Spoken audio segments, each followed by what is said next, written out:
ટીવાય BSc home science semester 5 paper number 6 nutrition અને fitness વિષય અંતર્ગત યુનિટ નંબર 6 યોગનો અભ્યાસક્રમ તારીખ 27 સપ્ટેમ્બર 2014ના રોજ સંયુક્ત રાષ્ટ્ર સંઘની 69મી સામાન્ય સભાને સંબોધિત કરતી વખતે ભારતના માનનીય પ્રધાનમંત્રી શ્રી નરેન્દ્ર મોદીએ વિશ્વ સમુદાયને એક આંતરરાષ્ટ્રીય યોગ દિવસ અપનાવવા માટે વિનંતી કરી. શ્રી મોદીજીએ કહ્યું, યોગ એ પ્રાચીન ભારતીય પરંપરા દ્વારા આપેલી એક અમૂલ્ય ભેટ છે. તેમાં મન અને શરીર, વિચાર અને ક્રિયા, સંયમ અને પરિપૂર્ણતા વચ્ચે રહેલી એકતા, મનુષ્ય અને પ્રકૃતિ મધ્યની સંવાદિતા તથા આરોગ્ય અને સુખાકારી તરફ એક સાકલ્યવાદી અભિગમનો સમાવેશ થાય છે. યોગ એ કસરત વિશે નહીં, પરંતુ આપણામાં, વિશ્વમાં તથા પ્રકૃતિમાં રહેલી એકરૂપતા શોધવા વિશે છે. આપણે જીવનશૈલીમાં ફેરફાર કરી તથા ચેતના ઉત્પન્ન કરીને તે આપણને આબોહવા પરિવર્તનનો સામનો કરવામાં મદદ કરી શકે છે. ચાલો આપણે એક આંતરરાષ્ટ્રીય યોગ દિવસ અપનાવવા તરફ કાર્ય કરીએ. 11 ડિસેમ્બર 2014ના રોજ 193 સદસ્યોવાળી UNGA આ દરખાસ્તને સર્વસંમતિ દ્વારા 177 અપૂર્વ સહ-સ્પોન્સર દેશો સાથે મંજૂર કરી 21 જૂનને આંતરરાષ્ટ્રીય યોગ દિવસ તરીકે સ્થાપિત કરવા ઠરાવ કર્યો. તેના ઠરાવમાં UNGA સ્વીકાર્યું કે યોગ આરોગ્ય અને સુખાકારી માટે એક સાકલ્યવાદી અભિગમ પૂરો પાડે છે.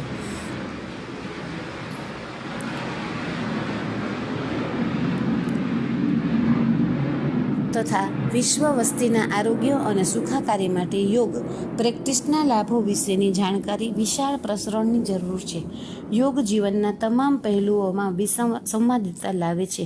માટે જ રોગ નિવારણ, આરોગ્યવર્ધન તથા જીવનશૈલી સંબંધિત વિકૃતિઓના સંચાલનમાં મદદરૂપ થાય છે. આ પુસ્તિકાનો હેતુ યોગ અને યોગ અભ્યાસીઓને ઝાંખી આપવાનો છે, જેથી લોકો વ્યક્તિગત તથા સામુદાયિક વ્યાપક આરોગ્ય તરફ અભિમુખ થાય. યોગ એટલે શું? યોગ મૂળભૂત રીતે એક આધ્યાત્મિક શાખા છે, જે એક અત્યંત સૂક્ષ્મ વિજ્ઞાન પર આધારિત છે, જેનો મુખ્ય હેતુ શરીર અને મન વચ્ચે સમન્વય લાદવાનો છે. તે સ્વસ્થ જીવન જીવવા માટેની એક કલા તથા વિજ્ઞાન છે. યોગ શબ્દ સંસ્કૃત મૂળ યુજમાંથી મળે છે, જેનો અર્થ જોડવું, બાંધવું કે સંગઠિત કરવું થાય છે. યોગશાસ્ત્ર અનુસાર યોગના અભ્યાસ દ્વારા વ્યક્તિગત ચેતનાનું સર્વવ્યાપક ચૈતન્ય સાથે સંમેલન થાય છે. આધુનિક વૈજ્ઞાનિકો અનુસાર બ્રહ્માંડમાં રહેલી દરેક વસ્તુ એક જ આકાશના પરિમાણની અભિવ્યક્તિ. જે વ્યક્તિ આ અસ્તિત્વના એક ઐક્યનો અનુભવ કરે છે તે યોગમાં છે અને એને યોગી કહેવાય. જેણે સ્વતંત્રતાની સ્થિતિ પ્રાપ્ત કરી લીધી છે, જે સ્થિતિને મુક્તિ, નિર્વાણ અને કૈવલ્ય અથવા મોક્ષ કહે છે. યોગ આંતરિક વિજ્ઞાન પણ છે, જેમાં એવી વિભિન્ન પદ્ધતિઓનો સમાવેશ થાય છે જેના દ્વારા મનુષ્ય શરીર અને મન વચ્ચે ઐક્ય મેળવીને આત્મ સાક્ષાત્કાર પ્રાપ્ત કરી શકે છે. યોગ સાધનાનું લક્ષ્ય તમામ પ્રકારની પીડાઓ અને કષ્ટો દૂર કરવાનું છે, જેથી જીવનના દરેક સ્થળે સ્વતંત્રતાનો અનુભવ, સુખ અને સંવાદિતા પ્રાપ્ત થાય. હવે યોગનો ઇતિહાસ. યોગ વિજ્ઞાનનો ઉદ્ભવ હજારો વર્ષ પૂર્વે પ્રથમ ધર્મ અથવા આસ્થા પ્રથાઓના જન્મથી પણ ખૂબ પહેલાં થયો હતો. યોગ માન્યતા અનુસાર શિવને પ્રથમ યોગી અથવા આદિયોગી તથા પ્રથમ ગુરુ અથવા આદિગુરુ તરીકે જોવામાં આવે છે. હજારો વર્ષ પહેલાં હિમાલય સ્થિત કાંતિ સરોવરને કિનારે આદિયોગીએ તેમનું ગહન જ્ઞાન પૌરાણિક સપ્તઋષિઓમાં રેડ્યું. આ સપ્તઋષિઓએ આ શક્તિ સંપન્ન વિજ્ઞાનને વિશ્વના વિવિધ ભાગો જેવા કે એશિયા, મધ્ય પૂર્વ, ઉત્તર આફ્રિકા તથા દક્ષિણ અમેરિકામાં વહેતું કર્યું. રસપ્રદ કે આધુનિક વિદ્વાનોએ સમગ્ર વિશ્વની સંસ્કૃતિઓ વચ્ચે રહેલી ગાઢ સમાનતા નોંધી છે અને એ વિશે આશ્ચર્ય વ્યક્ત કર્યું છે કે યોગ પદ્ધતિની ભારતમાં જ સંપૂર્ણ અભિવ્યક્તિ શક્ય બની. સપ્તઋષિ અગસ્ત્યએ સમગ્ર ભારતીય ઉપખંડમાં પ્રવાસ કરીને યોગ આધારિત જીવન માર્ગના હાર્દ આસપાસ આ સંસ્કૃતિની રચના કરી છે. યોગને વ્યાપક રીતે સિંધુ સરસ્વતી ખીણ સંસ્કૃતિના એક અમર સાંસ્કૃતિક પરિણામ તરીકે ગણવામાં આવે છે અને માનવતાના ભૌતિક તથા આધ્યાત્મિક ઉત્કર્ષ માટે તેણે યોગ પોતાને સાબિત કર્યું છે અને માનવતાના ભૌતિક તથા આધ્યાત્મિક ઉત્કર્ષની જોગવાઈ માટે તે સાબિત થયું છે. સિંધુ સરસ્વતી ખીણ સંસ્કૃતિના પ્રાપ્ય અનેક અશ્મીભૂત અવશેષો અને મુદ્રાઓમાં યોગના નમૂનાઓ તથા યોગ સાધના કરતી પ્રતિમાઓ પ્રાચીન ભારતમાં યોગની ઉપસ્થિતિ સૂચવે છે. દેવી માતાની મુદ્રાઓ તથા મૂર્તિઓ તંત્ર યોગની ઉપસ્થિતિ સૂચવે છે. લોક પરંપરાઓ, વેદ તથા ઉપનિષદનો વારસો, બૌદ્ધ તથા જૈન પરંપરાઓ, ભગવદ્ ગીતા સહિત મહાભારત તથા રામાયણ એવા મહાકાવ્યો, શૈવોની તથા વૈષ્ણવોની ઈશ્વરવાદી પરંપરાઓ તથા તાંત્રિક પ્રથાઓમાં પણ યોગનું અસ્તિત્વ ઉપલબ્ધ છે. યોગનો અભ્યાસ વેદકાળ પૂર્વેથી જ થતો હતો, છતાં મહાન ઋષિ એવા મહર્ષિ પતંજલિના યોગસૂત્રો દ્વારા સમકાલીન પ્રચલિત યોગા પ્રથાઓ પ્રણાલીઓને સુવ્યવસ્થિત અને સંહિતાબદ્ધ કરી. પતંજલિ પછી ઘણા ઋષિઓ તથા યોગ ગુરુઓએ યોગ પ્રણાલીઓ તથા સાહિત્યના સુવ્યવસ્થિત દસ્તાવેજીકરણ દ્વારા આ ક્ષેત્રને જાણકારી અને વિકાસમાં મોટો ફાળો આપ્યો છે. પ્રાચીન સમયથી આજ સુધી વિખ્યાત યોગ ગુરુઓના ઉપદેશ દ્વારા યોગનો તમામ વિશ્વમાં ફેલાવો થયો છે. આજે રોગ નિવારણ અને સ્વાસ્થ્યની જાળવણી તથા વૃદ્ધિ માટે યોગ પ્રણાલી ઉપર સૌને દ્રઢ વિશ્વાસ છે. સમસ્ત વિશ્વમાં લાખો લોકોને યોગાભ્યાસ દ્વારા લાભ થયો છે અને યોગ પ્રથા દિવસે ને દિવસે ફાલતી અને વધુ સ્પંદિત થતી જાય છે. યોગના મૂળભૂત સિદ્ધાંતો. યોગ વ્યક્તિના શરીર, મન, લાગણી તથા ઉર્જાના સ્તરો ઉપર કામ કરે છે.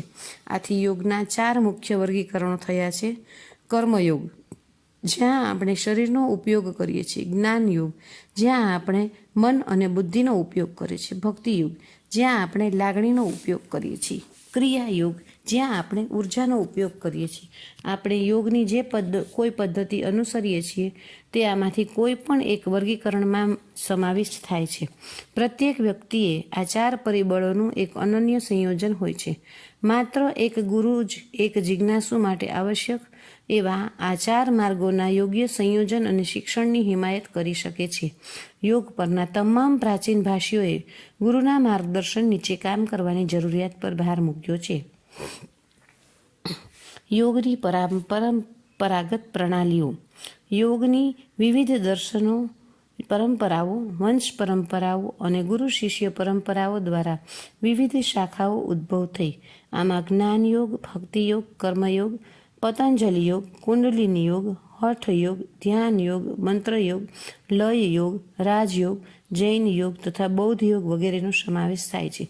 દરેક શાખાને તેના પોતાના અભિગમ તથા કાર્યપ્રણાલીઓ હોય છે, જે યોગના અંતિમ ઉદ્દેશ તથા હેતુ સુધી લઈ જાય છે. આરોગ્ય અને ફિટનેસ માટેની યોગ પ્રણાલી. વ્યાપક રીતે અનુસરવામાં આવતી યોગ સાધનાઓમાં યમ, નિયમ, આસન, પ્રાણાયામ, પ્રત્યાહાર, ધારણા, ધ્યાન, સમાધિ, બંધ તથા મુદ્રાઓ, ષટકર્મો, યુક્તાહાર, મંત્ર જપ, યુક્ત કર્મ ઇત્યાદિનો સમાવેશ થાય છે. યમો અંકુશો છે અને નિયમો અનુકરણ છે. આ આગળના યોગ અભ્યાસ માટેની પૂર્વ શરતો માનવામાં આવે છે. આસનો શરીર તથા મનની સ્થિરતા લાવવામાં સમર્થ છે. આસનો વિવિધ મનોશારીરિક આકૃતિઓ ધારણ કરવાનો સમાવેશ થાય છે અને તેઓ વ્યક્તિને એક શારીરિક સ્થિતિને પોતાના માળખીય અસ્તિત્વની સ્થાયી સમાનતા નોંધપાત્ર સમય સુધી ટકાવી રાખવા સક્ષમ બને છે. પ્રાણાયામોમાં પોતાના આસનની સભાનતા કેળવી અને પછી પોતાના અસ્તિત્વના મહત્વપૂર્ણ આધાર તરીકે શ્વાસોશ્વાસના સ્વૈચ્છિક નિયમનો સમાવેશ થાય છે તથા મન પર નિયંત્રણ કરવામાં સહાયતા કરે છે. આ માટે શરૂઆતના તબક્કાઓમાં નાક, મુખ અને અન્ય શારીરિક દ્વારો, આંતરિક તથા શ્વાસ પ્રશ્વાસની સભાનતા કેળવવામાં આવે છે. પછી આ તથ્યમાં નિયંત્રિત તથા અંકુશિત શ્વાસ દ્વારા ફેરફાર કરવામાં આવે છે, જેથી શારીરિક વિસ્તારનું ભરવું એટલે કે પૂરક, ભરેલી અવસ્થામાં રહેવું એટલે કુંભક તથા ખાલી થવું એટલે રેચક એવું ભાન નિયંત્રિત, અંકુશિત અને વિનિયમિત શ્વાસ છોડવા દરમિયાન થાય છે. પ્રત્યાહાર એટલે બાહ્ય વસ્તુઓ સાથે સંકળાતી પોતાની જ્ઞાનેન્દ્રિયોમાંથી ચેતનાનું વિયોજન. ધારણા એટલે એક વ્યાપક ધ્યાન ક્ષેત્ર શરીર તથા મનની અંદર, જેને સામાન્ય રીતે એકાગ્રતા તરીકે ઓળખવામાં આવે છે. બંધ અને મુદ્રાઓ પ્રાણાયામ સાથે સંકળાયેલી પ્રણાલીઓ છે. તેને ઉચ્ચ યોગાભ્યાસ તરીકે જોવામાં આવે છે, જેના મુખ્યત્વે શ્વાસોશ્વાસના નિયંત્રણ સાથે અમુક શારીરિક મુદ્રાઓ અપનાવવામાં આવે છે. જોકે ધ્યાનનો અભ્યાસ જે વ્યક્તિને આત્મસાક્ષાત્કાર તરફ અને સર્વોત્કૃષ્ટતા સુધી લઈ જાય છે, તેને યોગ સાધનાનો સાર અથવા સત્વ માનવામાં આવે છે. ધ્યાન એટલે શરીર તથા મનમાં કેન્દ્રિત એકાગ્રતા અને સમાધિ, સમન્વય, એકીકરણ, સટ કરવું એ બિનજરૂરી પ્રક્રિયાઓ છે, તબીબી પ્રકારની છે અને શરીરમાં એકઠા જમા વિષ દ્રવ્યોને બહાર કાઢવામાં મદદ કરે છે. યુક્તાહાર તંદુરસ્ત જીવન માટે યોગ્ય ખોરાક તથા આહાર સંબંધી ટેવોની હિમાયત કરે છે. હવે યોગાસન એટલે શું અને શા માટે જરૂરી છે તે હવે આના પછીના લેક્ચરમાં આપણે જાણીશું.